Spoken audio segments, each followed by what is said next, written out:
Hola, buenas tardes. Buenos días, cordial saludo, Muy profesor. buenas.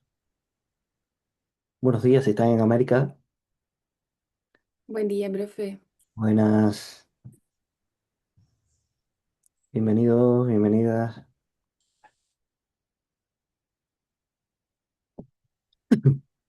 Muy bien. Días, profesor. Buenos días.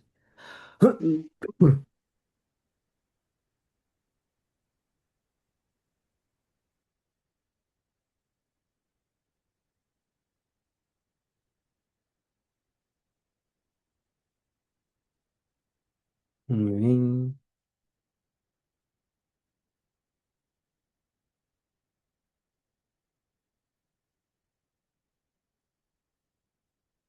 Esperamos 2 minutitos por si llega alguien más y comenzamos enseguida. Voy a ir preparándole la presentación.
Está cargando, no sé por qué demora, pero bueno, está cargando.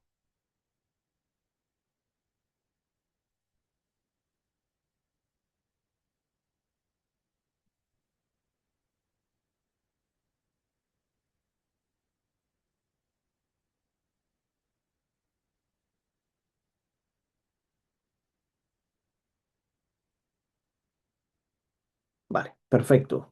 Pues bien, comenzamos.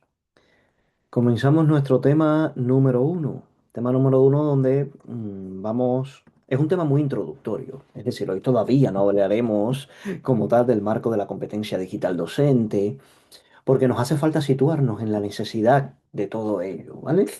Nos hace falta situarnos en la importancia que tiene el conocer la transformación digital que está sucediendo en la educación superior, que ha sucedido, está sucediendo y sucederá en la educación superior, porque es necesario en el contexto del que nos estamos preparando para dar clase. Yo sé que muchos de vosotros ya lo sois, pero otros van a ser profesores universitarios y eso es importante a grosso modo que los conozcamos. Y efectivamente, o precisamente de esto va el tema número uno. Bueno, como ya sabéis, a partir de haber cursado, ¿no?, el primer cuatrimestre, siempre estos esquemas iniciales de cada tema me van a hacer comprender qué es lo más importante de este tema. No solo para leerlo, sino ya luego para estudiarlo, profundizarlo de manera general. Y aquí, como ven, es un tema muy teórico por la necesidad que tenemos de situarnos en este contexto. Hablaremos primero del impacto de las TIC en la sociedad y después nos centraremos en la educación superior.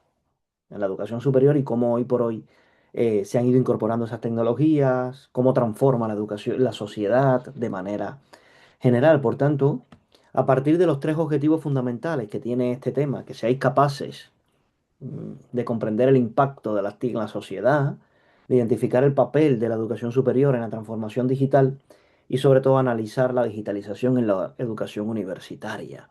De hecho, en el último examen salió una pregunta de las cortas que explicaran con vuestras palabras, nunca de memoria, un poquito qué papel tiene la educación superior hoy en la transformación de la sociedad. Entonces, vamos a hablar o comenzar hablando en este sentido, o antes de centrarnos en todo lo que es la educación superior, hablar de la importancia de por qué hablamos tanto de transformación digital. Por eso hay que empezar por aquí, por esta diapositiva, cómo las tecnologías han transformado la sociedad, nos guste o no, ¿eh? Pero la han transformado. Por tanto, en primer lugar, como vemos aquí, hay que destacar el impacto de las TIC en Internet. Hay que destacarlo. Bueno, yo creo que antes de empezar a explicar que fuera de las TIC, que fuera de la educación o que fuera de nosotros ahora sin las TIC en la Internet, no estuviéramos dando este máster ahora mismo. Por tanto, ya se explica por sí solo. Y fíjense que en las últimas décadas la tecnología digital ha cambiado toda la vida cotidiana.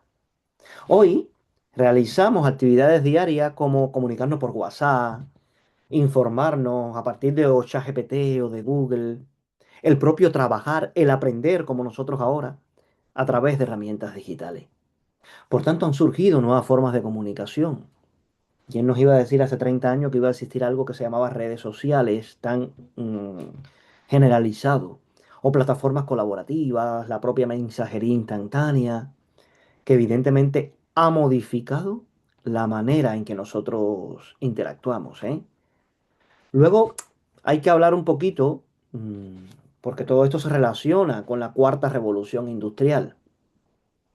Miren, a diferencia, porque nosotros ya estudiamos cuando estábamos en bachillerato y demás, la revolución industrial, pero a diferencia de revoluciones anteriores, se caracteriza por qué la cuarta revolución industrial, por la integración de tecnologías digitales.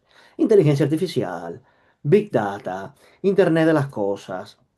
Y estas tecnologías no solo están transformando la industria, sino la economía global, la organización de la propia sociedad.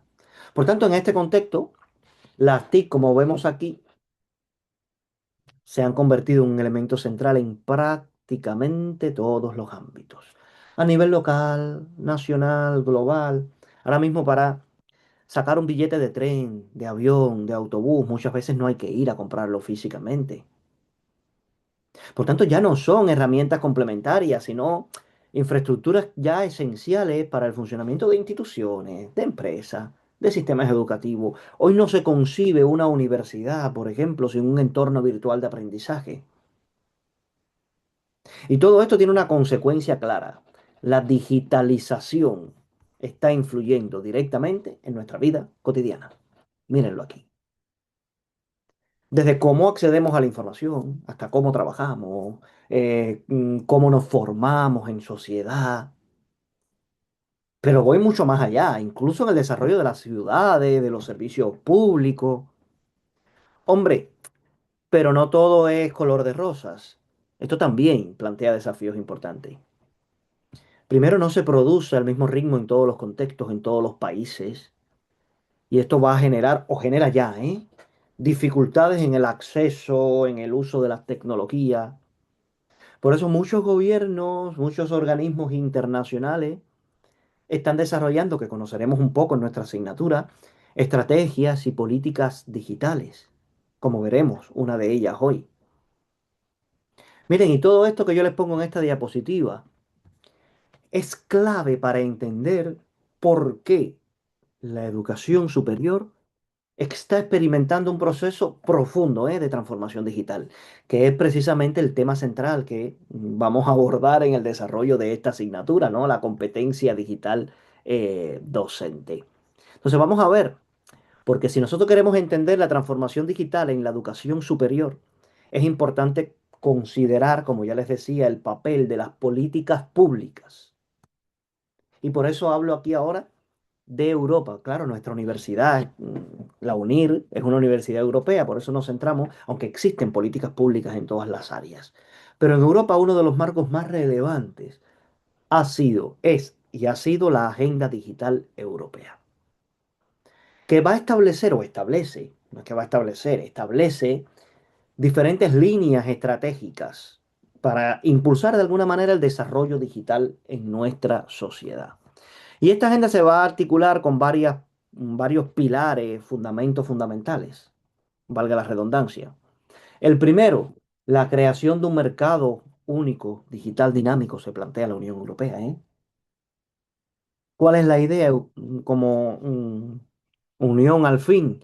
Eliminar barreras entre países para que los servicios digitales, los contenidos, las plataformas puedan circular libremente en toda la Unión Europea. Por eso, mercado único. Un segundo pilar, garantizar el acceso rápido y ultra rápido a Internet. Porque queda claro que la conectividad es una condición básica para la transformación digital. Miren, sin infraestructuras adecuadas es casi que imposible desarrollar servicios digitales avanzados, educación online, modelos de aprendizaje híbrido, y ya de alguna manera eso lo tienen en cuenta muchas políticas públicas, ¿eh? Ya no solo de la Unión Europea.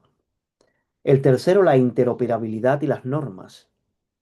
Es decir, asegurar que las tecnologías y los sistemas puedan comunicarse entre sí.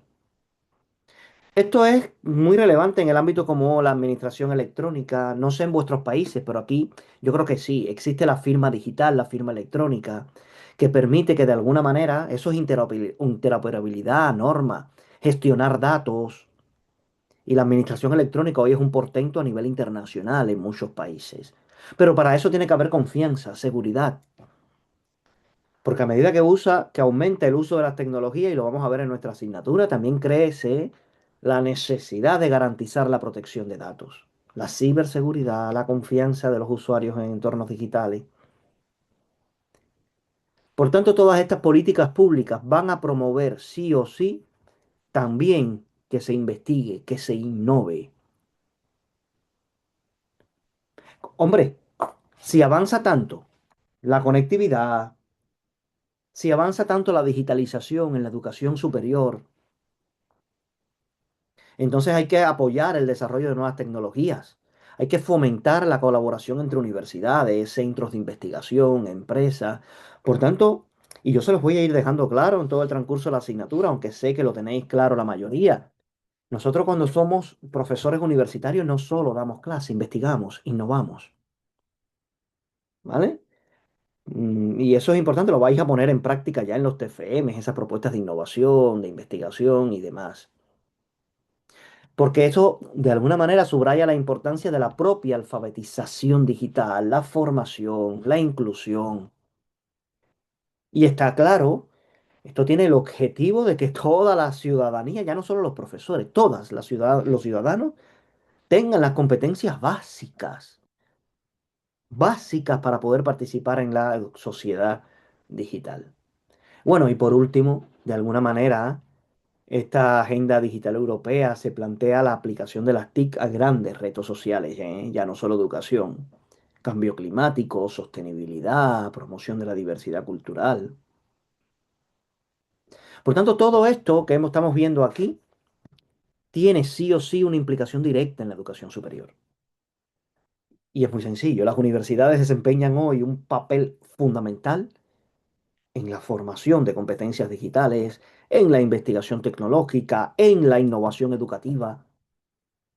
Por eso cuando hablamos de competencia digital docente, también estamos respondiendo a estas transformaciones, a estas estrategias que son más amplias, más globales, pero que nos competen de manera general y es lo que yo quería comentarles. Hombre, entonces después de ver todo esto, cómo la digitalización está transformando la sociedad y cómo existen políticas públicas que impulsan este proceso, ahora podemos centrarnos efectivamente en el papel de la educación superior dentro de esta transformación digital. Y eso es importante. Y yo creo que lo primero es considerar, sí o sí, considerar el impacto de las TIC en la sociedad. El impacto. Cuando digo impacto no es solo que yo, bueno, sí, introduzco tecnología. No, la digitalización no solo introduce nuevas tecnologías, sino que sí o sí provoca una transformación profunda de la forma en que vivimos, trabajamos, consumimos bienes y servicios. Yo vuelvo a insistir que nos iba a decir hace muchos años o hace unos años que iban a existir las transferencias bancarias online, que yo podía gestionar mi cuenta bancaria online, que no tenía que ir obligatoriamente a un banco, que podía pagar con tarjetas. Eso es una manera en que transforma también los bienes, los servicios, la propia firma digital.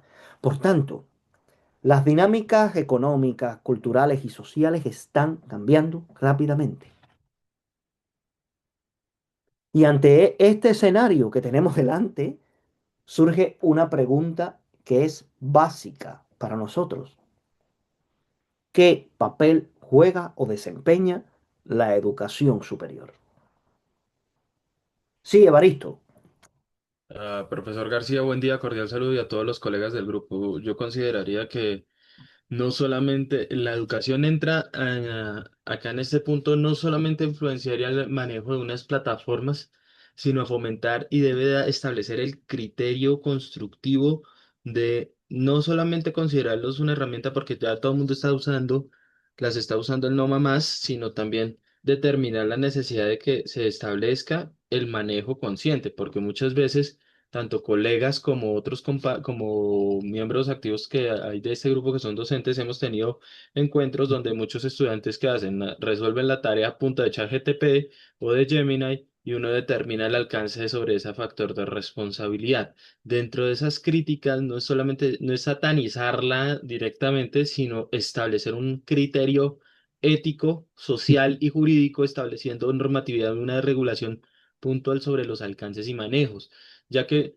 por lo que se sabe, no solamente las herramientas digitales son buenas, sino que también tienden a fallar como todo. Y además, en una plataforma como las mencionadas, siempre tienden a divagar. Así uno les diga, no alucinen, o nada, siempre van a intentar alucinar en un factor de desfase. Entonces, la educación tiene que ser no solamente desde dentro de lo que es la familia en primera instancia como primeros respondientes, desde el concepto colombiano, como abogado lo digo, y en el enfoque social y cultural de que se debe implementar en ese sentido. Muchas gracias, profesor. Qué pena con No, usted. muchas gracias a ti, te lo agradezco, porque precisamente veremos muchas cuestiones de esa en la asignatura. Y trata, mira, sobre este cuadrito que hay aquí, reflexión sobre el papel de la educación superior, que efectivamente no sea mecanicista.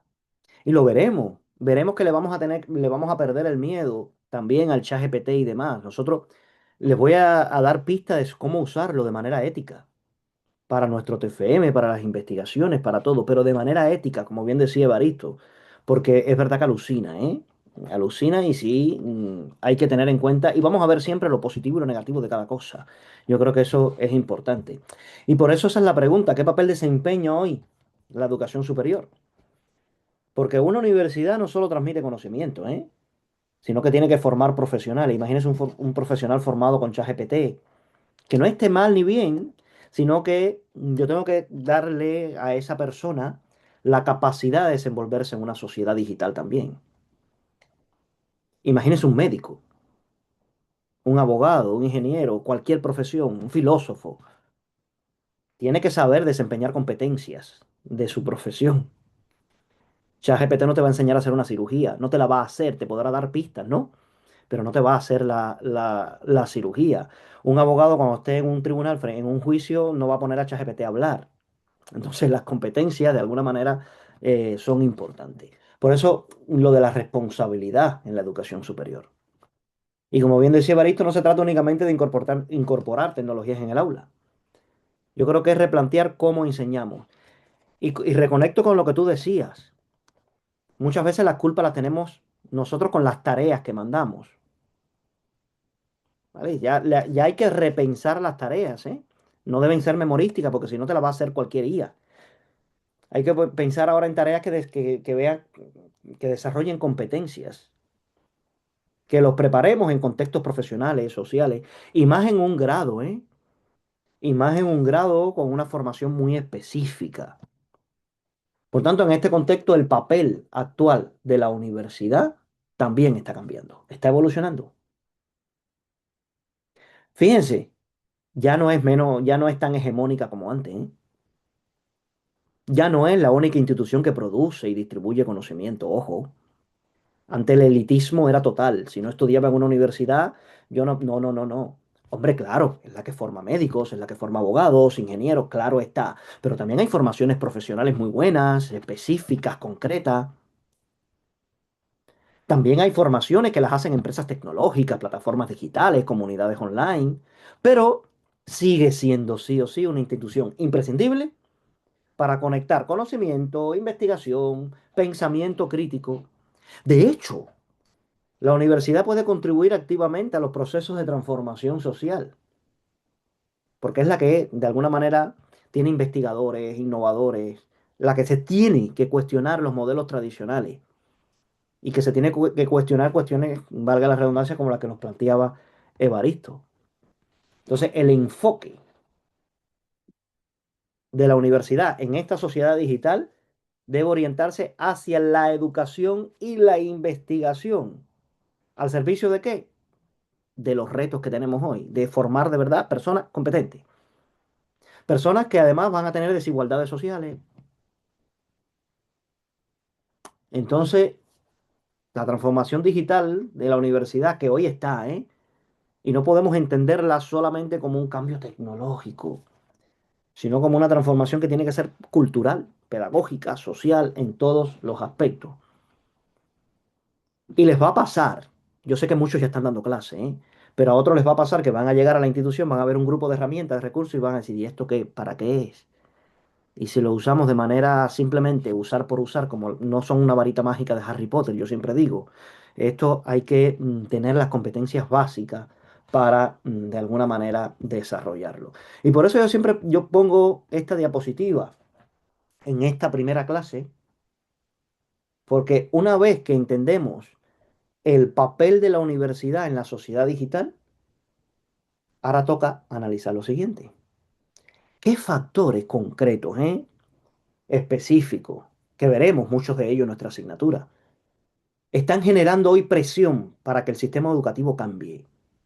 No solo ChatGPT o la IA generativa, sino para que de alguna manera el sistema educativo cambie. Miren, el primero, y a lo mejor ustedes lo han vivido, es el gap competencial. ¿Han oído hablar de esta palabra? Gap competencial. Vale, genial. Este concepto no es más que la diferencia, miren, ahí está, que existe entre la habilidad que demanda el mercado laboral y la que en realidad poseen muchos egresados universitarios. A veces llegan a un centro de trabajo y cuando chocan con la verdad no saben hacer las cosas. ¿Y de quién es la responsabilidad? Directamente Muchas de veces los nuestra, participantes, diría yo. muchas veces nuestra, también de ellos, es una responsabilidad compartida, pero muchas veces nuestra. Porque cada vez más empresas demandan competencias tecnológicas, analíticas, digitales, que no siempre se desarrollan suficientemente bien en los programas formativos, en los currículums de las instituciones. Y evidentemente esto está relacionado con lo que conocemos como brecha o segunda o nueva brecha digital. Porque tradicionalmente pensamos que brecha digital, y lo es el acceso o no a la tecnología, sobre todo de manera económica, ¿no? No tengo acceso a la tecnología. Pero ya hoy el problema no es solo ese, ¿eh? No es solo tener acceso. Tenemos muchísimos profesores universitarios que tienen acceso a la tecnología, pero no la saben utilizar de manera avanzada, crítica. Sobre todo crítica, como decía Baristo. Entonces, ese es uno de los factores que hoy está generando más presión para que el sistema educativo cambie. Un segundo factor, la automatización. Hombre, es lo que algunos autores denominan, como les pongo aquí, la segunda era de las máquinas. La tecnología actual, como la inteligencia artificial generativa, como el análisis masivo de datos, el Big Data que veremos, ya están automatizando no solo tareas físicas, sino procesos intelectuales complejos, ya lo veremos. Y esto evidentemente está cambiando el tipo de habilidades que son necesarias en el futuro. Y hoy por hoy las tareas más resistentes a la automatización, las más resistentes, lo que no nos puede hacer quizás ChatGPT o algo más automatizado, Pueden ser aquellas que implican más desarrollo manual, creatividad, pensamiento crítico, interacción social, o un problema extremadamente complejo que requiera muchas personas, que sea más interdisciplinar. Entonces la educación superior tiene que preguntarse eso, ¿qué competencias estoy desarrollando? Hombre, y un fenómeno que nos incluye a nosotros, ¿no? La ubicuidad y la inmediatez. Hoy por hoy el acceso a la información, a los recursos educativos, pueden producirse en cualquier momento y desde cualquier lugar. Ahora yo entro a Twitter y no tengo que enterarme por un telediario de lo que está sucediendo. Y esto está transformando también las expectativas de los estudiantes, ¿eh? Que no tienen que esperar a mi clase para que yo les explique algo. Antes era así, para que yo les explique algo. Tienen un acceso rápido a información, a recursos, a comunicación inmediata. Y sobre todo, hoy por hoy, otro de los elementos que dice, bueno, la educación tiene que cambiar, es que hay nuevas tecnologías que están transformando algunos procesos educativos, como el microteaching, el blockchain que veremos, que son títulos, credenciales académicas muy corticas, muy específicas, que hace que las personas digan, bueno, yo no tengo que hacer un máster completo, puedo ir formándome por pedacitos, ¿no? Con open batches, que me van permitiendo reconocer que tengo esta competencia, que tengo esta, que tengo esta, que tengo esta. Entonces, esas son tecnologías que algunas las veremos en nuestra asignatura y que dice, bueno, ¿qué estamos enseñando? Por eso es que muchas universidades, sobre todo aquí en Europa, han pasado últimamente de 5 años a 4 años de graduado. No sé, en Latinoamérica también. De 5 años, los grados han pasado la mayoría de 5 a 4 años. Algunos muy concretos no, como medicina, etcétera, se han mantenido en 5 años o en 6, dependiendo si es un doble grado y demás. Entonces, igual que la sociedad, ya hablamos mucho de la sociedad. Miren, ante este escenario que tenemos aquí, que tenemos encima, de cambio muy acelerado, ¿quién nos iba a decir hace 3 años nada más que iba a estar ChatGPT o la IA generativa? La pregunta que yo hago siempre es la siguiente: ¿qué tendremos de aquí a 5? ¿Qué tendremos de aquí a 5 o 10 años? Por tanto, ante este escenario, un cambio que es cada vez mayor, surge la pregunta: ¿qué competencias necesitan los docentes universitarios para enseñar eficazmente en este contexto digital? Y ahora antes de darle la palabra a Evaristo, esto es lo que va a unir un poquito con nuestra asignatura. Aquí es donde aparece el concepto que veremos en las próximas clases de competencia digital docente. Sí, Evaristo. Sí, señor. Dentro de este punto que se ha dado con estos movimientos generales, lo que se demanda no solamente en el docente, sino en todo ámbito profesional es en el manejo de plataformas y en el uso no solamente decir, ah, esto está bien o esto está mal, sino ver qué más proyectos se pueden dar. Hoy en día también establecer directamente no solo el manejo de una plataforma, sino también que todo el mundo espera, es establecer una crítica constructiva donde todos estén implementando su carrera, sus ejecuciones y los momentos. Por ejemplo, lo que decíamos con algunos compañeros en los trabajos era el alcance de las materias anteriores era que tuve como que veo a dos de mis colegas que estudiaron aquí conmigo, que estudiamos desde el objeto de la medicina, la responsabilidad del manejo de los sistemas, el alcance de la responsabilidad penal o legal desde un ámbito, por ejemplo, como el hemisferio suramericano aquí en Colombia, que los centré por ser mi especialidad, y los alcances de la internacionalidad. Dentro de este punto también es no solamente comprender, sino recordar que como es una ciencia muy cambiante, esta de la tecnología también, hoy en día no estamos usando antes los disquetes gigantescos que eran así de que eran todos delgados y ahora estamos con unas memorias clase C en este punto. Y establecer no solamente la interpretación o el manejo de una plataforma digital quiere garantizar eso, sino que le va a demandar a todo, a la parte directamente saber cómo influenciar, porque por ejemplo, como docente yo he tenido que aprender a manejar plataformas como Notebook KLM, que no es una de mis santas de devoción porque tengo que dar más material y todo. Y yo pues prefiero un debate abierto a tener que estar dándoles a veces material. A veces dicen que con podcast y eso pues es bueno, sí, sí, sirve, pero pues también tiene uno que mirar los alcances de esa situación. dentro de este punto. No hay Pero más es que por eso. eso que efectivamente, a partir de lo que tú comentas, que la competencia digital es importante. Porque ¿qué hago con esa tecnología? ¿Cómo la uso? Y a lo mejor es lo que tú dices, mira, esta no es santa de mi devoción, santo de mi devoción, a lo mejor tengo que usar otra.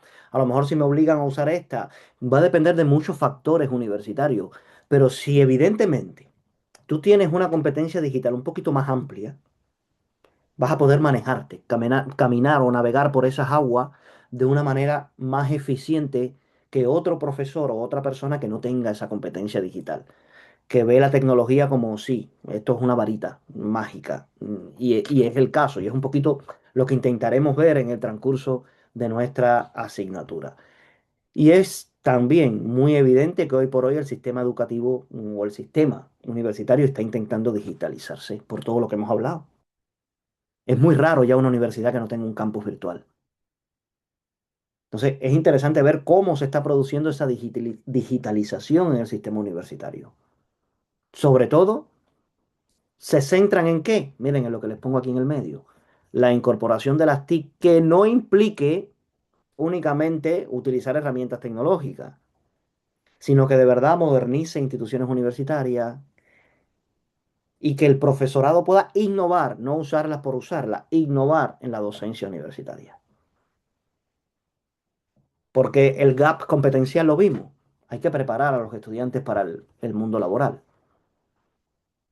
Y ojo, muchas universidades están conscientes de eso, lo que no saben cómo hacerlo. ¿Vale? No saben cómo hacerlo. Entonces, las universidades, de alguna manera, hoy por hoy, tienen que organizarse digitalmente, tienen que revisar sus infraestructuras, intentar reducir la brecha digital, ya no solo del acceso, sino, como decía Evaristo, de formar al profesorado para que pueda utilizar todo esto. Entonces yo creo que esto es muy importante, porque aquí los gobiernos desempeñan un papel importante. Yo creo que Barito hablaba del Ministerio de Educación o algo en Colombia. Por ejemplo, en el caso de España, las políticas públicas han impulsado de alguna manera distintas iniciativas para promover la propia transformación digital. Han dado recursos, dinero para que las universidades puedan de alguna manera crecer en este sentido, ¿vale? De qué papel tiene que jugar. Pero ahora bien, si la universidad está transformando todo esto, vuelvo a lo mismo que he dicho. ¿Qué papel desempeño yo como profesor en este proceso?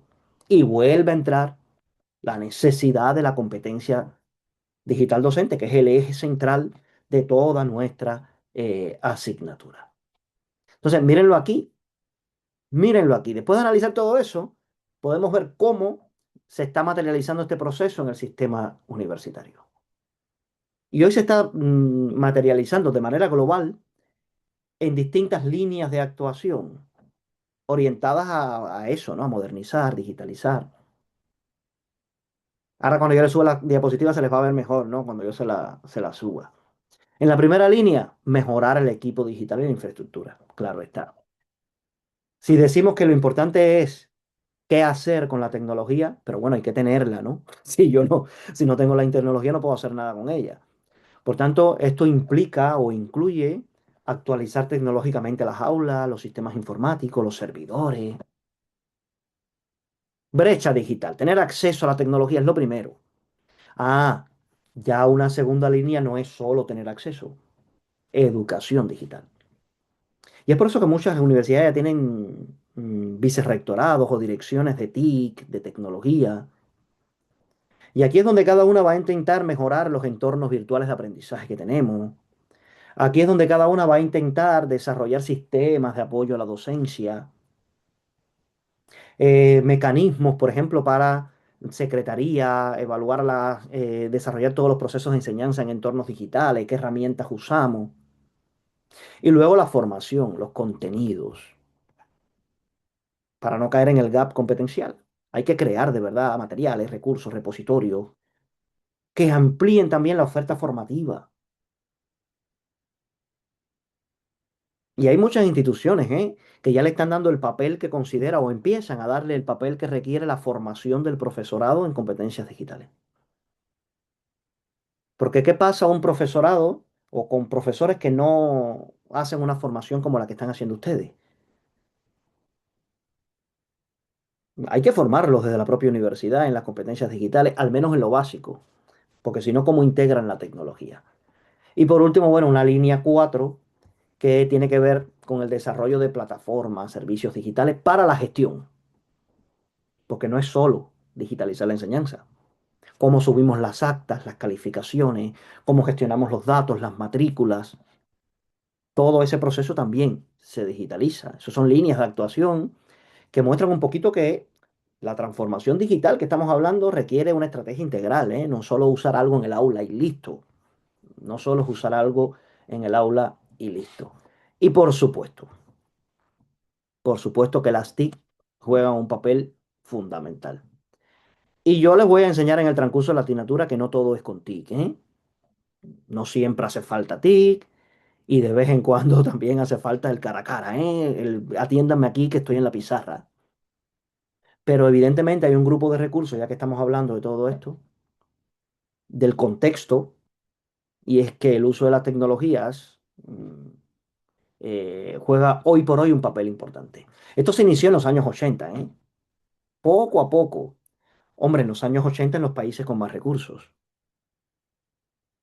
En los años 80 en los países con más recursos.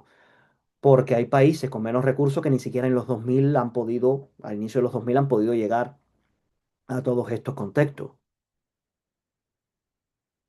Por ejemplo, yo mi primer grado, el grado de informática, de ingeniero informático, lo hice en Cuba. Pues soy de origen cubano. Entonces, ahí no había todavía una incorporación alta de la tecnología hasta que poco a poco fue creciendo. Ah, ya con el tiempo ya se evoluciona el enfoque. Ya no es solo tener tecnología, sino lo que decía Evaristo, el saber usarla. Por eso aquí juegan conceptos importantes como el de TAC. Seguro lo han visto en alguna otra asignatura, el concepto de TAC. A lo mejor sí, a lo mejor no, ¿eh?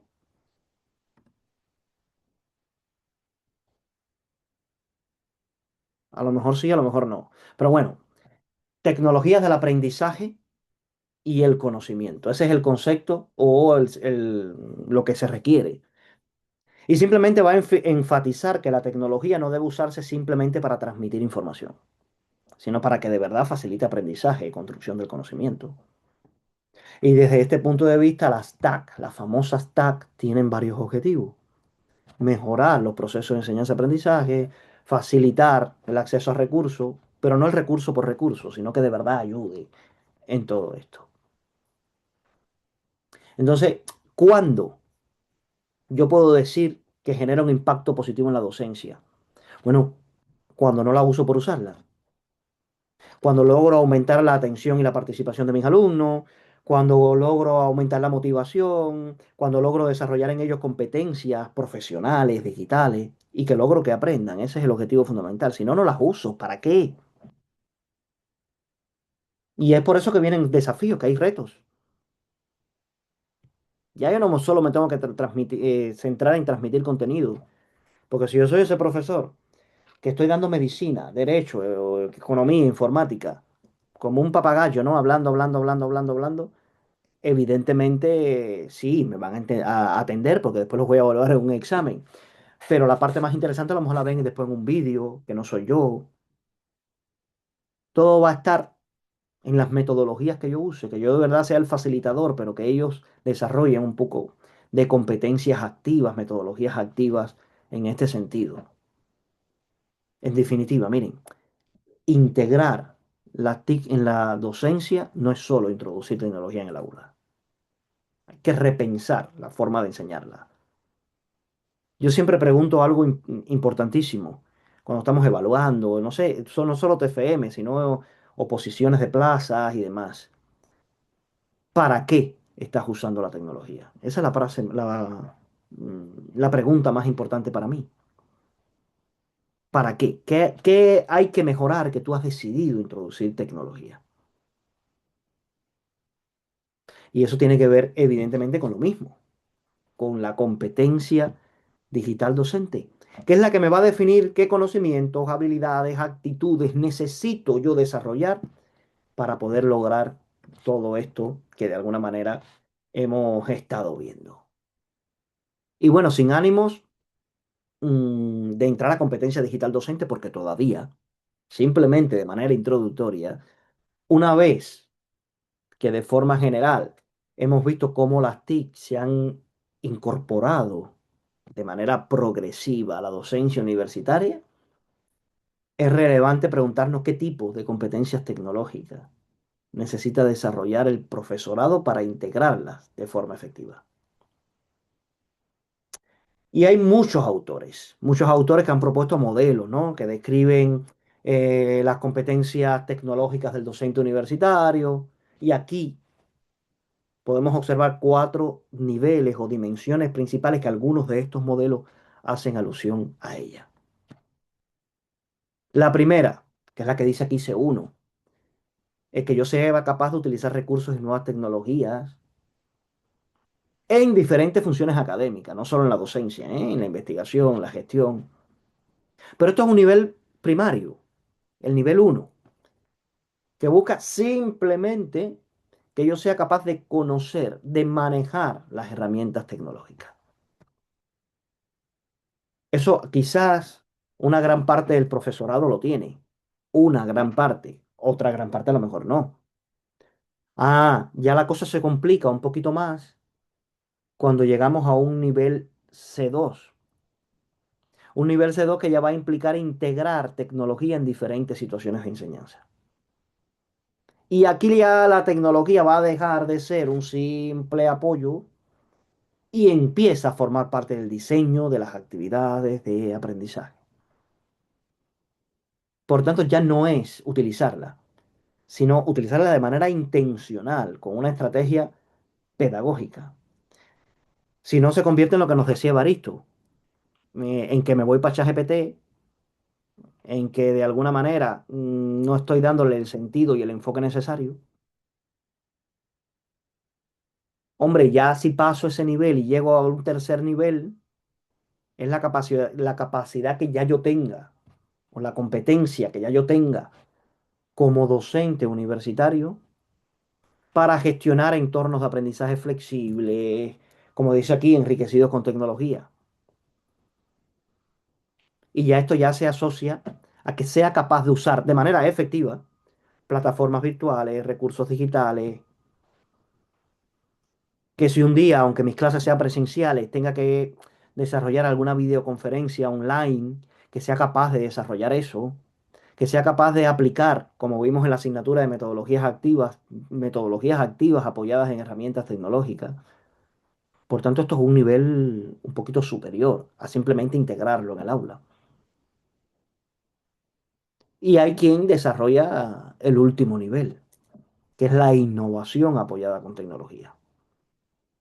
Ya no solo gestiono todos esos entornos, sino que transformo los procesos de enseñanza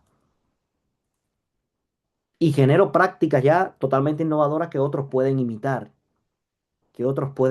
Soy un ejemplo para los demás, explico cómo hacerlo a los demás y tal. Bueno, y ahí hago la pregunta ahora. ¿Alguno de vosotros que ya sea docente, en cuál creéis que estáis? Eh, C3, Vale, muy bien, aunque muy a bien, veces tiro al C2 muy seguido. ¿vale? Hombre, a lo mejor ya estás a un punto del C4 y no lo sabes, pero yo creo que sí, ¿vale? Por todo lo que me has comentado además, bien. Entonces, es un poquito, y esa es la idea, que todo el profesor universitario, sobre todo todos los que estemos aquí, logremos llegar al C3 al menos. Logremos llegar al C3. ¿Saben cuál es un problema que tenemos en los campus virtuales de las universidades, en los grados y demás? Que muchas veces ni los usamos, están ahí. Y yo no hablo de un campus virtual, yo no hablo de un campus virtual. De hecho, hicimos un proyecto de lo más bonito con la Facultad de Medicina aquí en la Universidad de Sevilla, y una de las cosas que nos decían los profesores en la Facultad de Medicina era, algunos profesores, ¿no? Si mira todas las herramientas tecnológicas que tenemos, simuladores para cirugías, y los profesores ni lo utilizan. Entonces, yo digo que eso es peor. ¿Cuántos profesores y alumnos de medicina en el mundo no quisieran utilizar eso? Entonces, que tú lo tengas y no lo utilices, no lo integres, no le saques el partido que lleva, y no por usarlo, porque, qué guay, qué moderno, soy el profesor que más lo usa. No, no, no. De verdad, para que el alumno vea la importancia y la relevancia que tiene. Entonces, de eso se trata. Y fíjense que vuelvo a insistir, yo no estoy ahora conceptualizando competencia digital docente, ¿eh? Eso lo veremos en las próximas clases. Y bueno, ya casi para cerrar este tema número uno, para finalizar este tema número uno, podemos centrarnos ya en el papel de la innovación educativa dentro de la transformación digital de la universidad. De hecho, la mayoría de los TFM vuestros seguro va a ser de innovación educativa, ¿vale? La mayoría de los TFM vuestros. Primero hay que hablar de la evolución de esa innovación educativa, ¿eh? Antes, evidentemente, no era como ahora. Y hay que dejar claro que esta transformación, esta evolución, no depende únicamente de la tecnología, ¿eh? Sino de mí. Les puse el ejemplo de la universidad, de la Facultad de Medicina, del compromiso que tenga yo como profesor para utilizarla, para crear redes con otros docentes, para colaborar. Hay proyectos muy chulos, de docentes de varias instituciones que se unen para hacer cosas interesantes. Pero si yo no tengo claro cuál es el valor de la innovación educativa,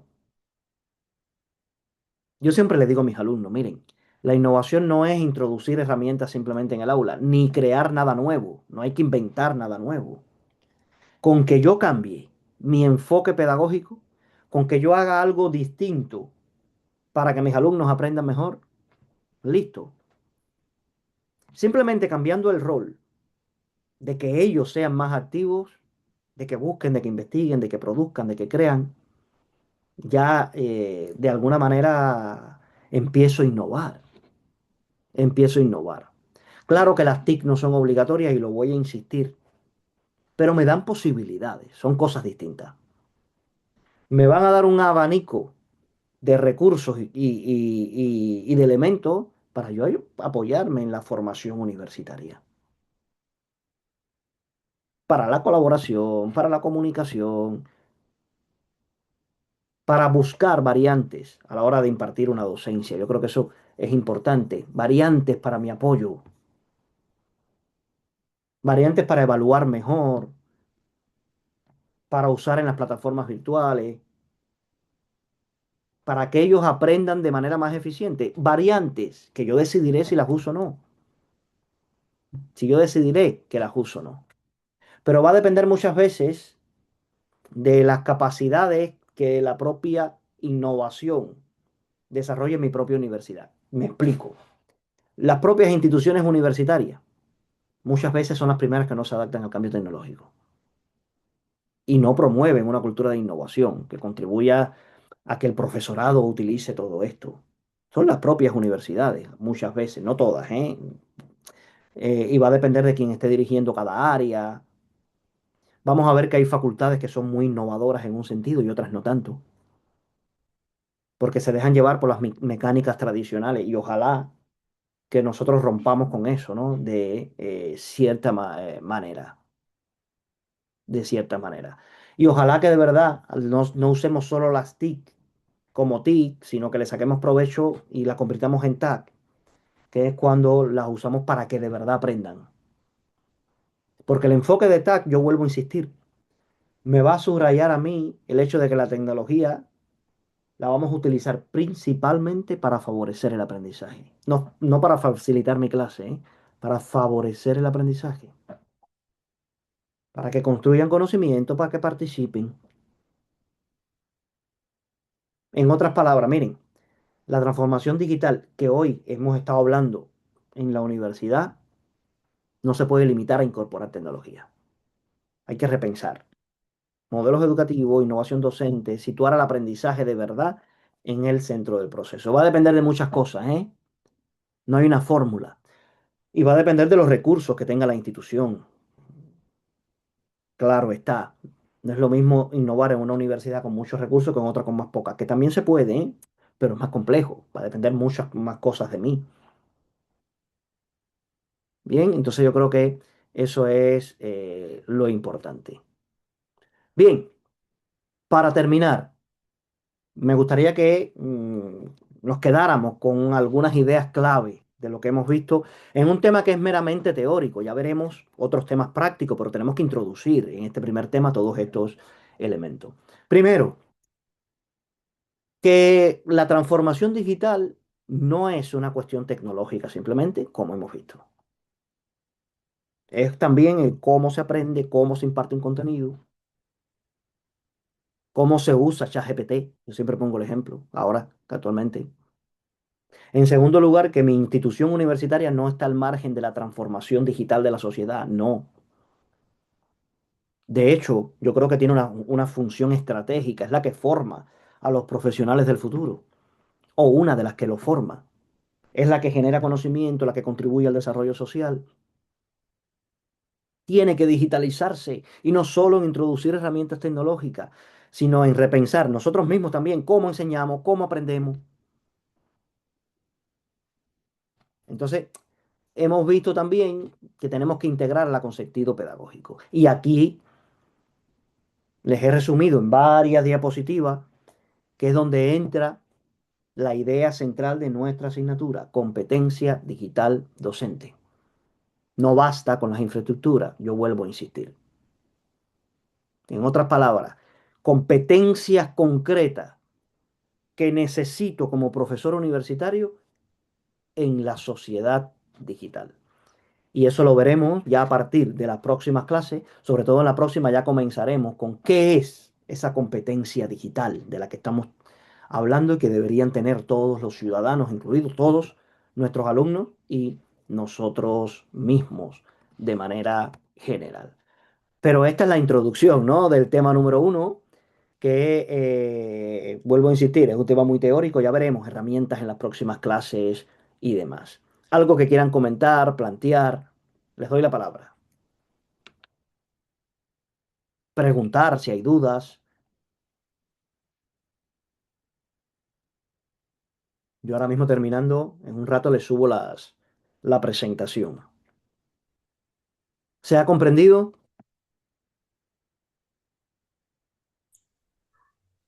Sí, ¿Vale? No hay un perfecto. contenido nuevo. Yo hoy no he dado contenido nuevo, Eh, por así decirlo.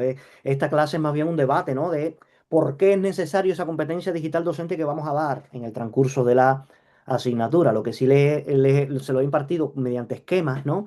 Porque yo creo que con estos esquemas y estas cosas que estamos viendo se visualiza mucho mejor, ¿no? Que no con párrafos sueltos y demás. ¿Vale? ¿Alguna duda? ¿Ninguna?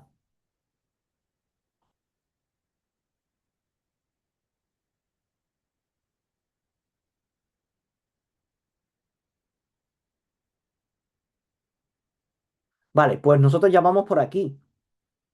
Ahora, en la semana próxima, nosotros hablar ya de competencia digital. Nos toca hablar de competencia digital, pero no la docente, ojo, que son distintas. Ya lo veremos. En la otra es que hablaremos de la docente. Vamos a ver la diferencia que tienen. Y de hecho, en la semana 4 que es la próxima, no, la otra, ya orientaremos la actividad número uno, que es un caso práctico. ¿Vale? Que es un caso práctico. Entonces, dicho esto, si no hay más dudas, muchísimas gracias por haber venido y nos vemos la semana próxima. De hecho, ya la clase está programada, mírenlo aquí. A mí me sale con horario España, ¿eh? Yo estoy seguro que a vosotros les sale seguro con el horario vuestro,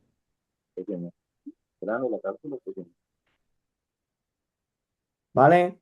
Para el 16, que es lunes, a las 13 hora mía, ¿vale? Hora de España. No sé las 13 qué hora es en vuestro país. 7 de la mañana, profe. 7 de la mañana. Perú. Mi hijo a Madre las mía, 8. lo siento mucho, ¿eh? Por esos horarios. ¿Vale? Entonces nos vemos el lunes a esa hora, a las 13, la misma hora, pero el lunes. Lo bueno también ya de darle a un lunes que tienen la semana libre, por así decirlo. Y este cuatrimestre tienen dos asignaturas nada más. No se me ha olvidado, en el transcurso de la propia asignatura les voy a ir ayudando con el TFM, ¿eh? Porque como yo soy tribunal de TFM, les voy a ir ayudando para que todo les salga bien también en los TFM y demás en el transcurso de la propia asignatura. Entonces, muchísimas gracias por haber asistido a la clase de hoy y nos vemos. Adiós. Gracias, profe. Gracias, profesor. Hasta luego. Gracias, profesor. Gracias.